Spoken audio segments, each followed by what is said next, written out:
निशा घोष और आज हमारे कार्यक्रम रंग परिचर्चा में आप सभी दर्शकों का हार्दिक स्वागत है। उम्र थका नहीं सकती, ठोकरें गिरा नहीं सकती, अगर सिद्ध हो जीतने की तो हार भी कभी हरा नहीं सकती। इसका सीधा उदाहरण है आज के हमारे मेहमान डॉक्टर योगेंद्र चौबे जी, जो कि थिएटर के एक बहुत जानी मानी बड़ी हस्ती है। उन्होंने कभी भी अपनी हार ना मानते हुए विभिन्न परिस्थितियों का सामना करते हुए अपनी थिएटर की रुचि को कभी कम होने नहीं दिया। तो आज इस वर्ल्ड थिएटर डे के उपलक्ष्य में हम उनसे थिएटर से जुड़ी कुछ विभिन्न पहलुओं तथा उनके सफर के बारे में चर्चा करते हैं। नमस्कार सर। नमस्कार। आपका हमारे कार्यक्रम रंग परिचर्चा में हार्दिक स्वागत है। धन्यवाद आपका बहुत बहुत। तो सर, आपका रायगढ़ जैसे एक छोटे से शहर से एनएसडी तक का सफर कैसा रहा? सबसे पहले तो आप सबको विश्व रंगमंच दिवस की हार्दिक शुभकामनाएं, और इन्हीं शुभकामनाओं के साथ मैं अपनी बात को भी आगे बढ़ाता हूं जो आपने पूछा। अमूमन हम सबकी शुरुआत स्कूल और कॉलेज से होती है, एक दूसरे को देखते हुए होती है, और जो आपके सीनियर होते हैं वो आपको प्रेरित करते हैं इस लाइन पे आगे आने के लिए। और हमारे पहले प्रेरणा स्रोत जो होते हैं वो हमारे सीनियर ही होते हैं, जिन्हें हम देखते हैं या जिन्हें हम टीवी में देखते हैं या जिन्हें हम फिल्मों में देखते हैं। मुझे ऐसा कुछ याद तो नहीं रहा कि टीवी में फिल्म को देख के मैं किसी की मैं कॉपी करूं, लेकिन हाँ, सामने ज़रूर देख देख के मुझे ऐसा लगता रहा। स्कूल में था तो थोड़ा बहुत गाना गा लेता हूँ, तो 26 जनवरी 15 अगस्त में या किसी फंक्शन के बहाने, गाना गाने के बहाने मैं फ्रंट लाइन में हुआ करता था। पढ़ाई में ठीक ठाक था, बाकी गतिविधियों में तेज था। उसके बाद में फिर हाई स्कूल आया तो आदरणीय खोड़ियार सर मिले जो एनएसएस के थे। एनएसएस कैंप में हम लोग रात रात भर कार्यक्रम किया करते थे, उससे एक अलग तरह का कॉन्फिडेंस बढ़ा। उनके साथ साक्षरता अभियान चला करता था उस समय, उसमें हम एक कलाकार के रूप में काम करते थे, उससे एक अलग हमें काम करने सीखने का मौका मिला। फिर हम कॉलेज में गए, वहाँ हमें होतेंद्र ईश्वर शर्मा मिले, जिनसे मैंने लोक के बारे में, छत्तीसगढ़ी लोक के बारे में बहुत कुछ सीखा। अभय पांडे मिले जो हमारे एनसीसी के टीचर थे, लेकिन बहुत खुले हुए थे, उनसे हमने बहुत कुछ पाया। और साक्षरता अभियान में कला पथक, कला जत्था के रूप में उनके साथ जुड़ने का मौका मिला। फिर और आगे बढ़ें तो मेरे घर में ही मेरे बड़े भाई रविंद्र चौबे थिएटर करते थे, उनको भी देखने का मौका मिलता था। अजय आटले मिले, भाऊ जो एप्टा से थे, एप्टा से मुझे जुड़ने का मौका मिला और सीरियसली थिएटर करने की मेरी शुरुआत हुई। जब हम थिएटर एप्टा के साथ शुरू किए तो वहाँ पे हमारे साथ जबलपुर के वरिष्ठ रंग निर्देशक हैं अरुण कुमार जी, वो आए। उनके साथ हमने 3 वर्कशॉप किया, तो हमें लगा कि नहीं, थिएटर कोई गंभीर चीज़ है जिसे हम न केवल पैशन के रूप में बल्कि हम इसे एक व्यवसाय के रूप में ले सकते हैं। ऐसा मन में धारणा आया, लेकिन वो पुष्ट नहीं हुई। उसके बाद में फिर संजय उपाध्याय आते हैं जो राष्ट्रीय नाट्य विद्यालय के पास आउट हैं, आज की तारीख में बहुत बड़े निर्देशक हैं संजय उपाध्याय जी। उनका जब सानिध्य मिला तो उन्होंने, उनके साथ जब मैंने नाटक किया गगन घटाएगा रानी, तो उनका ये था कि आप इस लाइन में आगे बढ़ सकते हैं। एक कॉन्फिडेंस आया, मैंने एग्ज़ाम दिया राष्ट्रीय नाट्य विद्यालय का। पूरे देश भर से 20 लोगों का चयन जो है वो होता था, तो नहीं हुआ मेरा। लेकिन मुझे ये मालूम चला कि परीक्षा कैसे होती है और कैसे तैयारी की जा सकती है। इसी बीच मैंने वकालत की पढ़ाई की थी, तो मैंने वकालत की प्रैक्टिस शुरू कर दी थी। मुझे लगा कि ठीक है, वकालत की प्रैक्टिस अपनी जगह मैं करता रहूँगा और थिएटर करता रहूँगा। लेकिन फिर हम दिल्ली गए नाटक करने के लिए, उसी कैंपस में जो हमारा सपना है था राष्ट्रीय नाट्य विद्यालय का। वहाँ जाके वो हमारा जो सपना है वो फिर से प्रबल हुआ, और प्रबल होने के बाद में फिर से मैंने जो है वो राष्ट्रीय नाट्य विद्यालय का एग्ज़ाम दिया। और दूसरी बार में जब मैंने वो एग्ज़ाम दिया तो मैं सफल हुआ, न केवल प्री में पहले सफल हुआ, उसके बाद फिर मेंस में सफल हुआ। और इस तरीके से राष्ट्रीय नाट्य विद्यालय, जो सबका सपना होता है, जो मेरा सपना था, मैं वहाँ तक पहुँचा और पहुंचने के बाद में मेरे लिए यह भी सौभाग्य की बात है कि राष्ट्रीय नाट्य विद्यालय की में जाने वाला छत्तीसगढ़ का मैं पहला विद्यार्थी बना। तो इस मायने से भी मैंने एक लकीर खींचने की कोशिश की। जी बिल्कुल, आपने हार नहीं माना, वही सबसे बड़ी बात है कि अब फेल होने के बाद भी आपने कोशिश अपनी जारी रखी कि नहीं मुझे थिएटर करना है, तो उसके लिए चाहे कितनी भी मेहनत लगे मैं बिल्कुल नहीं छोड़ूंगा।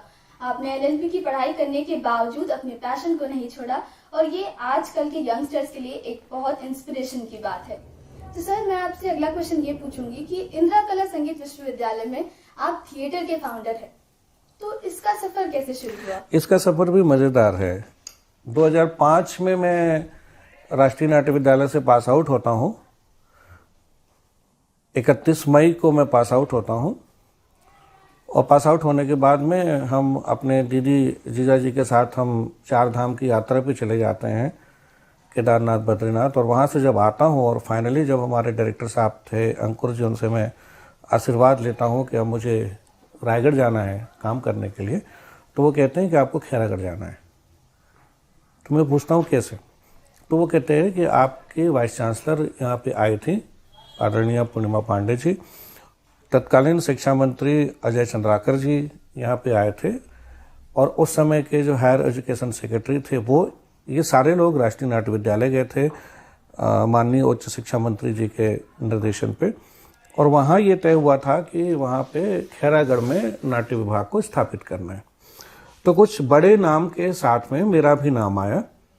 चूँकि मैं छत्तीसगढ़ का था तो मेरे नाम पे एक सहमति बनी, और कहा गया कि सबसे पहले आप इन्हें भेजिए।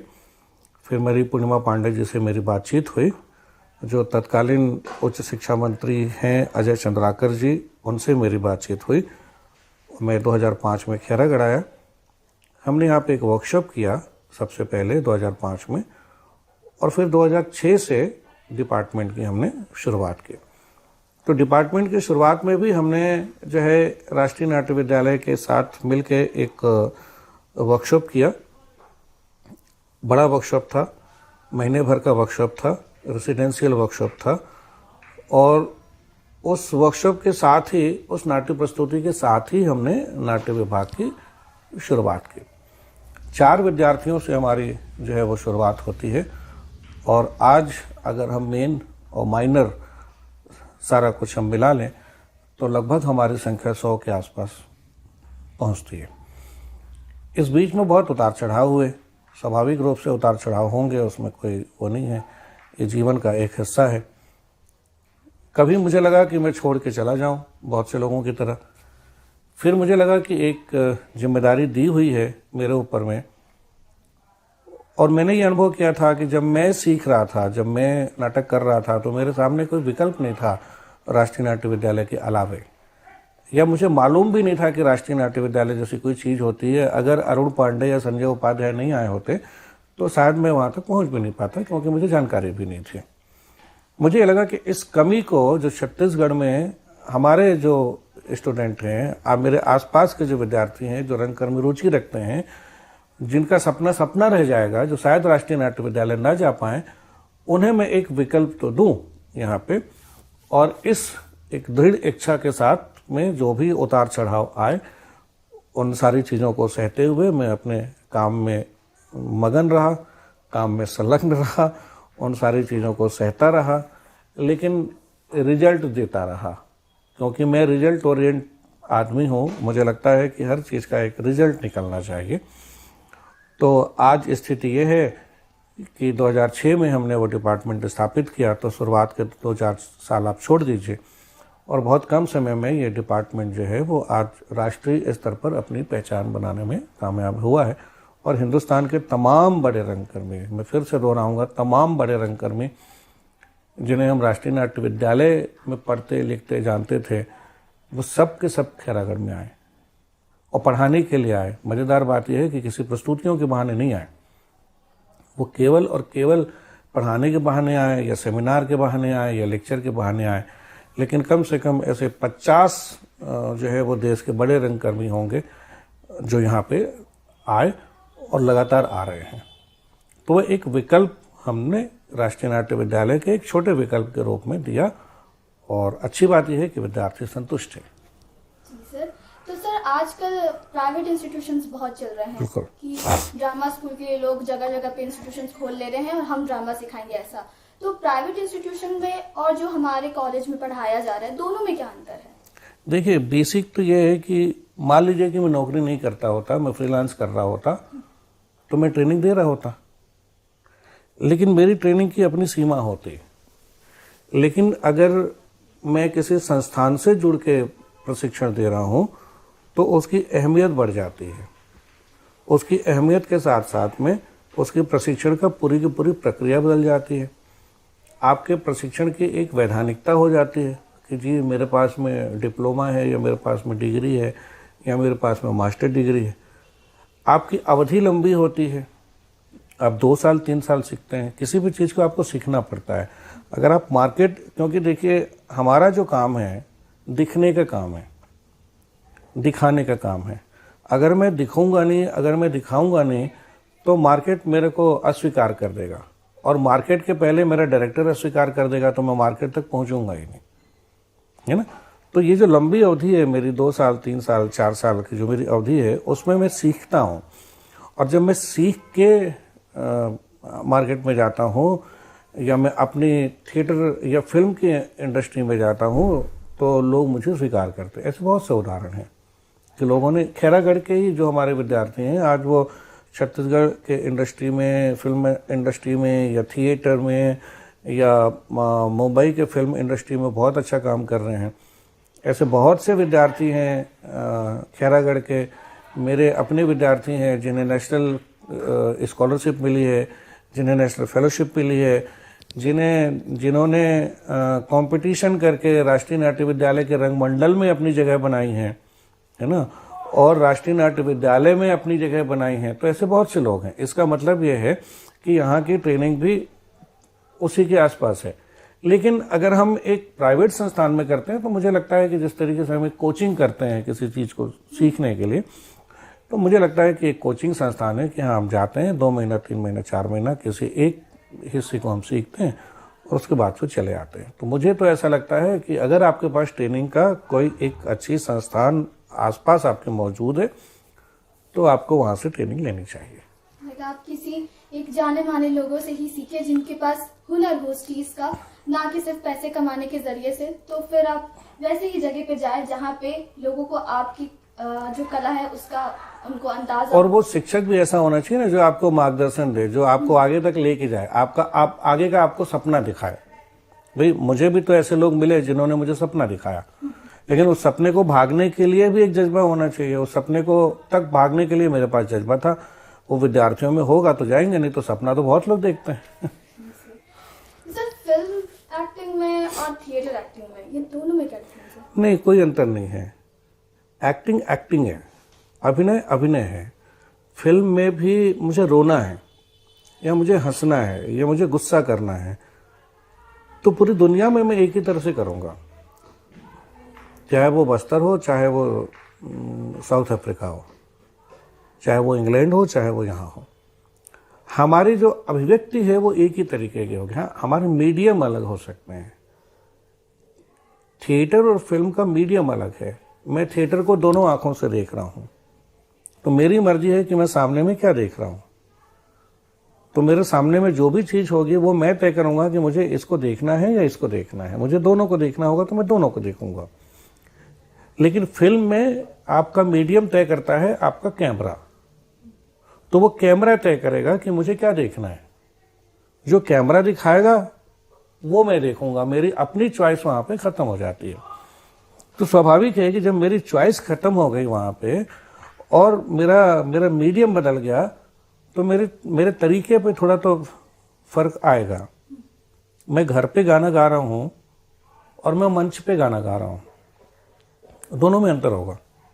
मैं खुले मंच में गाना गा रहा हूँ और बंद कमरे में 50 लोग के बीच गाना गा रहा हूँ, तो वो होगा। तो वही चीज़ है अभिनय में भी है कि कोई अंतर नहीं है, बेसिकली कोई अंतर नहीं है, मीडियम का अंतर है।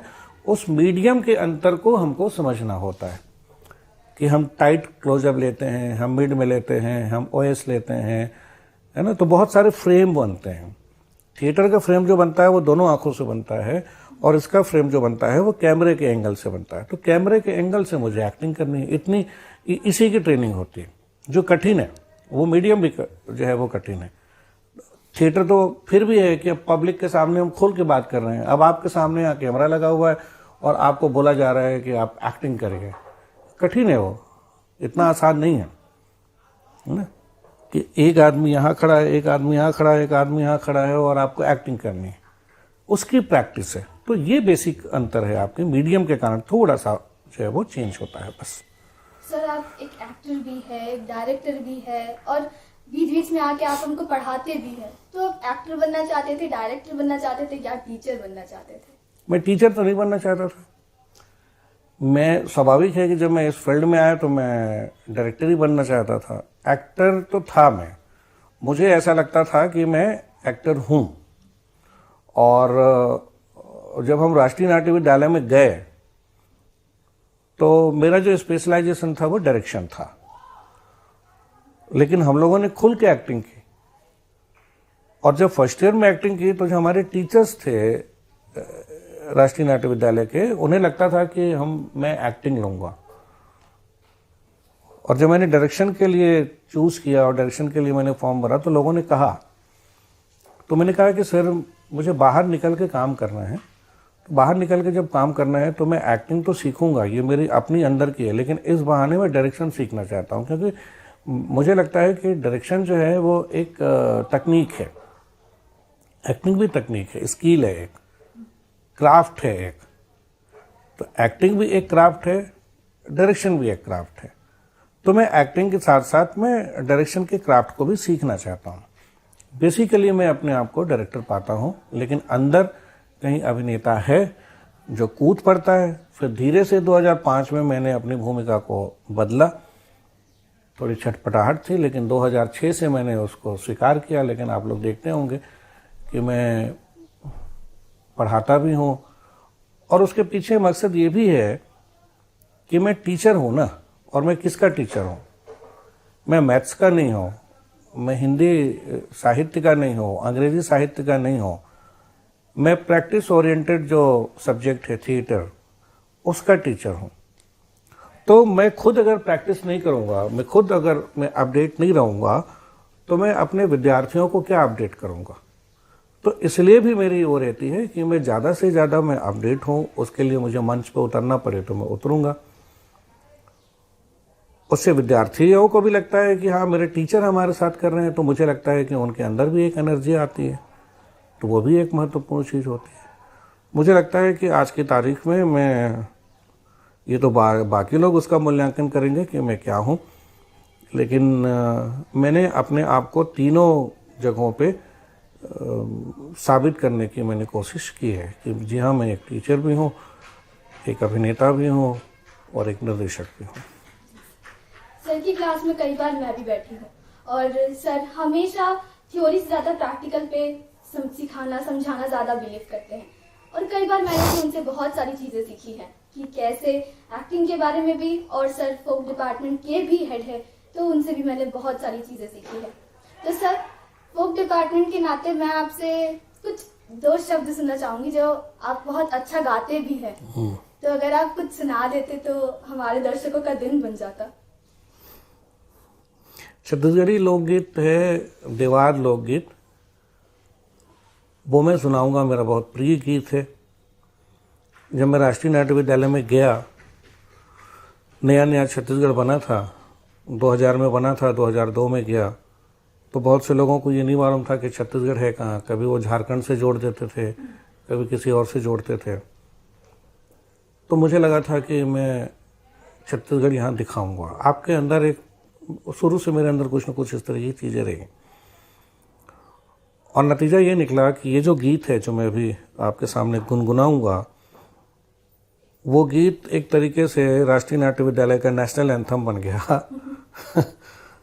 कि जब भी हो, कोई भी फंक्शन हो, और जब हम लोग बैठे हैं first year, second year, third year, तो वो जरूरी रूप से उस गाने को गाया जाएगा। 2005 में मैं पास आउट हुआ, 2002 2003 में हमारा जो थर्ड ईयर था वो पास आउट हुआ, और ये वो गाने को आज भी गुनगुनाते हैं। जब भी मेरे को देखेंगे तो इस गाने को गुनगुनाते हुए जो है वो मुझे फ़ोन करेंगे या मेरे से रूबरू होंगे वो। तो दीवार गीत है, और दीवार परंपरा पे मैंने एक रिसर्च भी किया है राष्ट्रीय नाट्य विद्यालय के फेलोशिप कार्यक्रम के तहत। तो दीवार का एक गीत है, मैं सुनाने की कोशिश करूँगा, मेरी फिल्म में भी है वो गीत। रामे रामे रामे रामे रामे रामे रामे रामे जी, रामे रामे रामे रामे रामे रामे रामे रामे जी, एह लैला ला लहिला ला लहिला ला लहिला ला लहिला ला लहिला ला जी, एह लैला ला लहिला ला लहिला ला लहिला ला लहिला ला लहिला ला जी, यह ले यह ले यह ले। नाक नथुनी तोरे कान में बाला वो, नाक नथुनी तोरे कान में बाला वो, पहने नवलखिया के हार, हाय देवारी न वो पहने नवलखिया के हार। रामे रामे रामे रामे रामे रामे रामे रामे जी, रामे रामे रामे रामे रामे रामे रामे रामे जी, एह लैला ला लहिला ला लहिला ला लहिला ला लहिला ला लहिला ला जी, यहाँ लहिला ला लहिला ला लहिला ला लहिला ला लहिला ला लहिला ला जी, यह ले यह ले यह ले। बहुत ही मधुर सर। मेरा तो आज का सही में दिन बन गया सर के मुंह से दीवार जैसे गीतों को सुन के, क्योंकि ऐसा मौका बहुत ही कम मिलता है, और एक स्टूडेंट होकर मुझे ऐसा मौका मिला तो मैं खुद को एक सौभाग्यशाली स्टूडेंट के रूप में बिल्कुल देखूंगी। सर मेरा आखिरी सवाल है कि आपने रंगमंडल की स्थापना की है, तो सर इसके बारे में कुछ बताइए। इसके पीछे भी देखिए, हमारा जो विश्वविद्यालय है वो प्रदर्शनकारी कलाओं के लिए है। यहाँ पे संगीत है, यहाँ पे नृत्य है, यहाँ पे लोक संगीत है, यहाँ पे नाटक है। मुझे लगता है कि मैं यहाँ 2006 से रहा, अभी तक रहा, मुझे ऐसा लगा कि यहाँ पे जो एक कमी है वो ये है प्रदर्शन के, कि हम पढ़ा तो रहे हैं, हम डिग्रियां तो दे रहे हैं अपने विद्यार्थियों को, लेकिन उनके पास स्पेस कहाँ है जो आगे जाके वो काम करें। तो मैंने ये प्रस्ताव मेरा 2013-14 का था कि हम यहाँ पे रंगमंडल जो है वो स्थापित करें। शायद उस समय इस बात को गंभीरता से नहीं ली गई। अभी माननीय कुलपति महोदय आई, पद्मश्री आदरणीय ममता चंद्राकर जी, उनके सामने हमने ये प्रस्ताव रखा और उन्होंने सहर्ष स्वीकार किया। देखिए, वो खुद भी एक परफॉर्मिंग आर्टिस्ट हैं। अपने परफॉर्मेंस के लिए उन्हें पद्मश्री मिला, अपने परफॉर्मेंस के लिए उन्हें अभी हाल ही में संगीत नाटक एकेडमी अवार्ड मिला, जो देश का सबसे सर्वोच्च सम्मान है कलाओं में दिया जाने वाला। उन्होंने उसकी अहमियत को समझा। उसके पीछे मकसद ये था कि हम एक प्रोडक्शन करते हैं और वो प्रोडक्शन एक प्रोडक्शन के बाद में खैरागढ़ में ही खत्म हो जाता है, वो बाहर नहीं जाता। तो हम एक दूसरे के लिए ताली न बजाएं। मैं अपने विद्यार्थियों को बाहर लेके जाऊं, बाहर वो जितना ज़्यादा देखेगा उतना ज़्यादा सीखेगा। तो अगर हमने रंगमंडल बनाया तो रंगमंडल को बनाने के पीछे भी जो हमारी कोशिश है या मेरा जो थॉट प्रोसेस है वो सीखना ही है कि वो अपने भूतपूर्व छात्रों के साथ मिलेगा, उसमें अतिथि कलाकार भी शामिल होंगे, उसमें वर्तमान छात्र भी शामिल होंगे। अब ये तीनों के संयोग से हम एक बड़ा ही खूबसूरत प्रस्तुति जो है वो हम बनाएंगे और उसे हम देश दुनिया में लेके जाएंगे। केवल खैरागढ़ में नहीं करेंगे, हम उसे देश दुनिया में लेके जाएंगे। और जब देश दुनिया में लेके जाएंगे तो वहाँ के लोग खैरागढ़ को जानेंगे, वहाँ के लोग नाट्य विभाग को जानेंगे।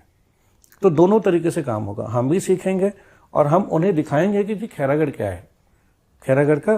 तो उनके अंदर, विद्यार्थियों के अंदर एक व्यावसायिक जो दक्षता है या जो प्रोफेशनलिज्म है उसको भी स्थापित करना एक टीचर का मुझे लगता है कि उद्देश्य होना चाहिए।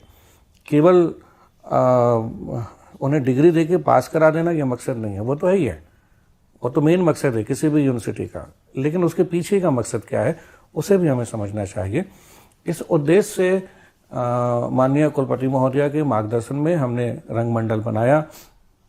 महामहिम कुलाधिपति महोदया ठीक 1 साल पहले 9 जनवरी को यहाँ आई, उद्घाटन किया रंगमंडल का। मुझे इस बात की खुशी है कि ऐसा करने वाला हमारा ये पहला विभाग है किसी यूनिवर्सिटी के पूरे हिंदुस्तान के अंदर।